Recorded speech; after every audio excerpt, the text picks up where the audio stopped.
नमस्कार मित्रांनो, मी कामिल पारखे. आपण उभे आहोत सेंट मार्गारेट प्राथमिक शाळा पुणे एक. जॉन विल्सन एज्युकेशन सोसायटी या संस्थेची ही शाळा आहे. स्थापना 6 जानेवारी 1827.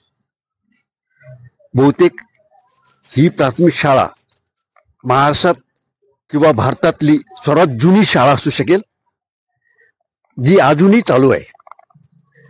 आणि आज आपण इथे जमलो आहोत एका कार्यक्रमासाठी. 11 एप्रिल ज्योतिबा फुले, महात्मा ज्योतिबा फुले यांची आज जयंती. त्यानिमित्त इथे एक कार्यक्रम झाला. विशेष महत्वाची गोष्ट म्हणजे महात्मा ज्योतिबा फुले पुण्यातल्या स्कॉटिश मिशनच्या ज्या शाळेत शिकले, ती शाळा ही असू शकते. महात्मा फुले यांच्या चरित्रात असा उल्लेख होतो की 1841 ते 1847 साली ते पुण्यातल्या स्कॉटिश मिशनच्या शाळेत शिकले. स्कॉटिश मिशन हे सध्या पुण्यामध्ये 4 शाळा चालवत आहेत.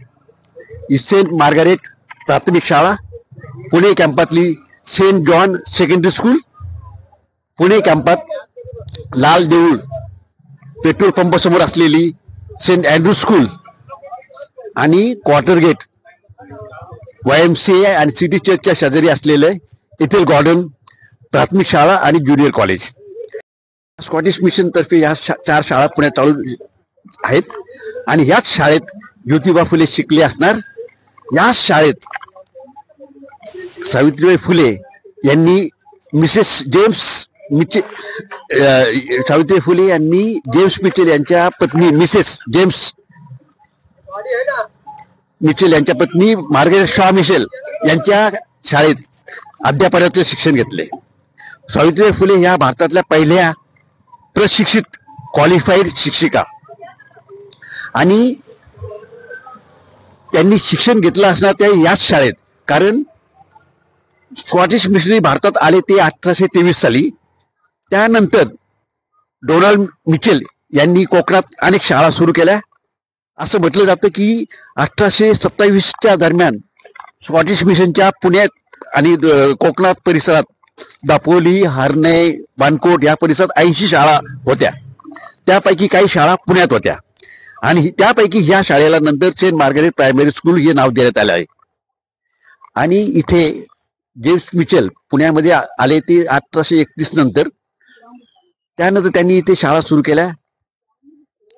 मिसेस मार्गारेट मिचेल आणि जेम्स मिचेल यांचा विवाह 1842 साली झाला. त्यानंतर त्यांनी अनेक शाळा सुरू केल्या. या शाळेत ज्योतिबा फुले शिकले. नंतर 1850च्या नंतर ज्योतिबा फुले यांनी जेम्स मिचेल आणि जॉन मरे मिचेल यांच्या शाळेत शिक्षकाचे काम केले, असं त्यांनी स्वतः म्हटलं आहे. सर विल्यम हंटर एज्युकेशन कमिशनला दिलेल्या अहवालात त्यांनी ज्योतिबांनी म्हटले आहे की मी मिशन स्कूलमध्ये काही वर्ष शिक्षकाचे काम केले आहे. तर त्यापैकी ही एक शाळा असू शकेल. जेम्स मिचेल हे पुण्यामध्ये 1830 पासून त्यांच्या निधनापर्यंत म्हणजे 1866 पर्यंत होते. त्या काळात त्यांनी अनेक शाळा स्थापन केल्या. त्यापैकी फक्त 4 शाळा सध्या अस्तित्वात आहेत. आणि यापैकी मार्गारेट स्कूल आहे ती 1ली ते 4थी पर्यंत, Saint John school secondary school आहे 5वी ते 10वी पर्यंत, आणि सेंट अँड्रू स्कूल मुलींची शाळा आहे ती 5वी ते 10वी पर्यंत. त्यानंतर मुले कॉलेज शिक्षणासाठी येथील गार्डनला जाऊ शकतात. तर आपण आता ह्या शाळेचे परिसर पाहणार आहोत. सेंट मार्गारेट प्राथमिक शाळाच्या आवारात आपण सध्या आहोत. स्थापना 6 जानेवारी 1827. आणि आपण आता मॅडमशी बोलणार आहोत. मॅडम विधाते, मॅडम एलिझाबेथ विधाते ह्या सेंट मार्गारेट प्राथमिक शाळेच्या खूप वर्षापासून शिक्षिका आहेत. ते आपल्याशी 2 मिनिटं बोलतील. मी एलिझाबेथ विधाते. मी 36 वर्ष झाले ह्या शाळेमध्ये शिक्षिका म्हणून काम करते आणि शाळेमध्ये पूर्वी 1ली ते 7वीचे वर्ग होते, पण आता 1ली ते 4थीच आहे. आता सुद्धा शाळेमध्ये विद्यार्थी संख्या 70 आहे आणि माजी विद्यार्थी शाळेचे, त्याचप्रमाणे सर्व शिक्षक आणि आपल्या समाजातले जे सर्वजण आहेत की जे इच्छुक आहेत मुलांना मदत करण्यासाठी त्यांचा सहभाग घेतो.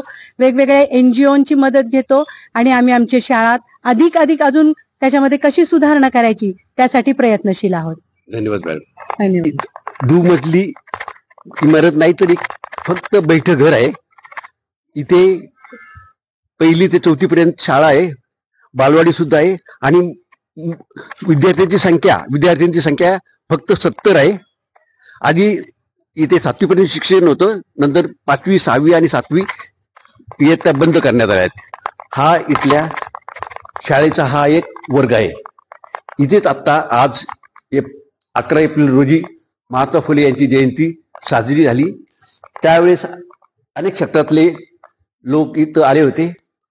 कार्यक्रम हा सेंट मार्गरेट प्राथमिक शाळा, Saint John secondary school, Saint Andrews school आणि एथल गार्डन यांच्या माजी विद्यार्थी संघटनेतर्फे आयोजित करण्यात आला होता.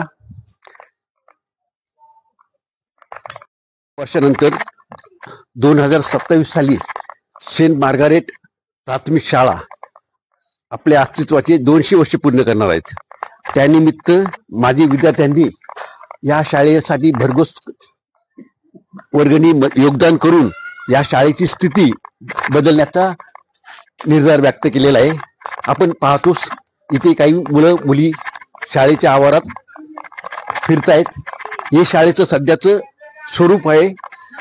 भारतातली सर्वात जुनी शाळा, पण या शाळेची सध्याची अवस्था फार अभिमानास्पद नाही. कौलारू छप्पर आहे आणि फारसं फर्निचर नाही.